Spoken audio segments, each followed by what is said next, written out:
과일 키위는 오늘날 전 세계적으로 널리 소비되는 대표적인 건강 과일이다. 크기는 손바닥에 들어오는 정도로 아담하지만 그 속에 담긴 영양적 가치와 인류의 식생활에 미친 영향은 결코 작지 않다. 키위는 원래 중국 남부의 산간지대에서 자생하던 덩굴성 식물의 열매였으나 현재는 뉴질랜드, 이탈리아, 그리스, 칠레 등 전 세계 여러 나라에서 재배되며 국제적인 과일로 자리 잡았다. 우리나라에서도 전남, 제주를 중심으로 키위 농가가 늘고 있고 최근에는 소비자들의 건강 관심 증가와 맞물려 큰 인기를 얻고 있다. 본 글에서는 키위의 기원과 역사, 주요 품종, 재배 방법, 영양 성분과 효능, 섭취 방법, 세계 시장 현황, 그리고 우리나라에서의 발전 가능성에 이르기까지 심층적으로 고찰해 보고자 한다. 1. 키위의 기원과 역사. 키위는 원래 중국 원산의 양도 혹은 중국 구스베리 차이니즈, 구스베리라고 불리던 열매에서 유래했다. 중국 양쯔강 유역 산지에서 야생으로 자생하던 키위는 작은 크기와 새콤한 맛 때문에 현지에서는 크게 주목받지 못했다. 그러나 20세기 초 뉴질랜드 선교사들이 이 열매를 가져와 개량하면서 오늘날 우리가 알고 있는 키위로 발전하게 된다. 뉴질랜드 농민들은 이 과일의 잠재력을 알아보고 재배법을 연구했으며 마침내 크기가 크고 당도가 높은 품종을 개발해냈다. 이후 수출을 위한 상업화 단계에서 중국 구스베리라는 이름 대신 뉴질랜드의 상징적인 새인 키위, 버드에서 따온 명칭을 붙였다. 그 결과 키위는 뉴질랜드를 대표하는 과일이 되었고 세계 시장에서 빠르게 성장했다. 1960년대 이후 키위는 미국, 유럽, 아시아 각국에 보급되었고 오늘날에는 지중해, 연안과 남미 등 기후가 적합한 지역에서 대규모로 재배된다. 키위의 주요 품종. 키위는 크게 그린 키위와 골드 키위로 나눌 수 있다. 그린 키위. 우리가 가장 익숙하게 접하는 품종으로 껍질은 갈색 털이 있고 속은 진한 초록색이다. 신맛과 단맛이 조화를 이루며 상큼한 맛을 느낄 수 있다.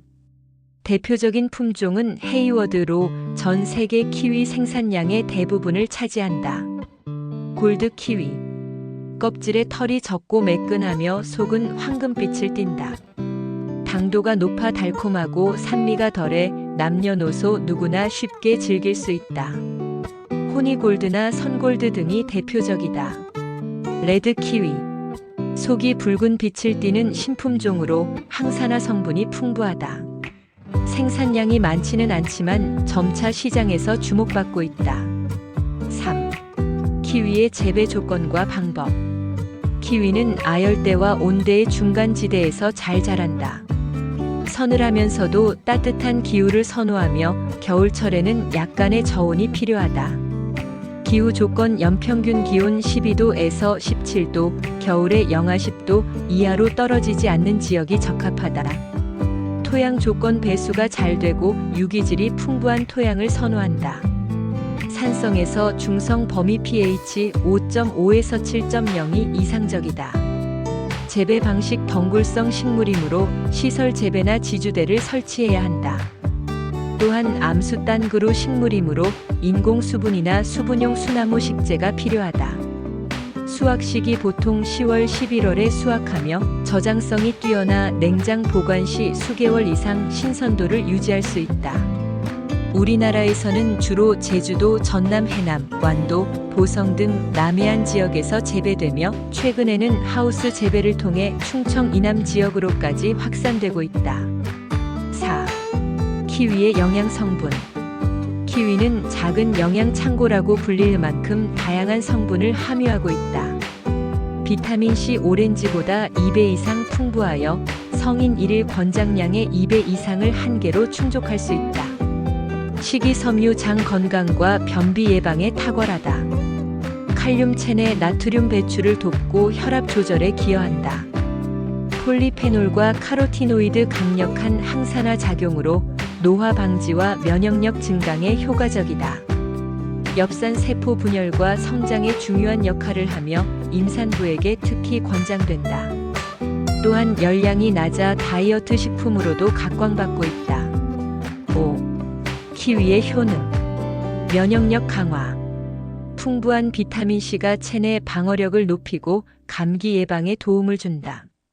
소화 촉진. 키위에 함유된 액티니딘 효소는 단백질 분해를 도와 소화를 원활히 한다. 고기와 함께 먹으면 좋다. 심혈관 건강. 칼륨과 폴리페놀 성분이 혈압을 안정시키고 혈액순환 개선에 기여한다. 피부 미용. 항산화 성분과 비타민C는 콜라겐 합성을 촉진해 피부 탄력과 미백에 효과적이다. 다이어트. 낮은 칼로리와 높은 포만감으로 체중 관리에 도움이 된다. 임산부와 성장기 아동. 엽산과 다양한 무기질이 풍부하여 태아와 성장기 아이들의 발육에 좋다. 6. 키위의 섭취 방법. 키위는 생과일로 껍질을 벗겨 바로 먹는 것이 가장 흔하다. 그러나 껍질에도 풍부한 영양이 들어있으므로 깨끗이 세척한 후 껍질째 먹는 방법도 권장된다. 샐러드, 다양한 채소, 다른 과일과 함께 곁들여 상큼한 맛을 낸다. 스무디, 주스 갈아서 음료로 섭취하면 소화가 더 잘 되고 흡수가 빠르다. 디저트, 케이크, 타르트, 요거트 등에 활용하면 색감과 맛을 살릴 수 있다. 육류 요리. 키위의 단백질 분해 효소를 이용해 고기를 재울 때 활용하면 부드럽게 조리된다. 7. 세계 키위 시장 현황. 현재 세계 키위 생산 1위 국가는 이탈리아이며 뉴질랜드가 뒤를 잇는다. 그리스, 칠레, 중국도 주요 생산국이다. 특히 뉴질랜드 브랜드 제스프리는 세계적인 유통망과 품질 관리 시스템으로 글로벌 시장을 선도하고 있다. 키위는 유럽, 미국, 아시아에서 꾸준히 소비가 증가하고 있으며 건강식품으로 인식되어 앞으로도 성장 가능성이 크다. 8. 한국에서의 키위 산업. 우리나라에서는 1970년대 후반 키위가 처음 도입되었고 현재는 전남과 제주 지역을 중심으로 상업적으로 재배되고 있다. 특히 골드 키위와 그린 키위 모두 소비가 활발하며 최근에는 레드 키위 재배 시도도 진행되고 있다. 국내산 키위는 수입산에 비해 신선도가 높고 현지 소비자 입맛에 맞는 품종 개량이 진행되면서 점차 시장 점유율을 넓히고 있다. 다만 여전히 뉴질랜드산 수입 키위가 강세를 보이고 있어 경쟁력 확보를 위한 품질 차별화, 브랜드화가 필요하다. 9. 미래 전망. 키위는 건강식품 트렌드와 맞물려 앞으로도 소비가 늘어날 것으로 보인다. 항산화, 다이어트, 면역력 강화라는 특징은 현대인의 니즈와 일치한다. 또한 기후변화에 따른 새로운 재배지 개척, 품종 다양화, 가공식품 개발 등이 향후 중요한 과제가 될 것이다. 우리나라 역시 재배 면적 확대와 더불어 지역 특산 품화 전략을 통해 농가 소득 증대에 기여할 수 있다. 구독해 주셔서 감사드리며 더욱 좋은 내용으로 찾아뵙겠습니다.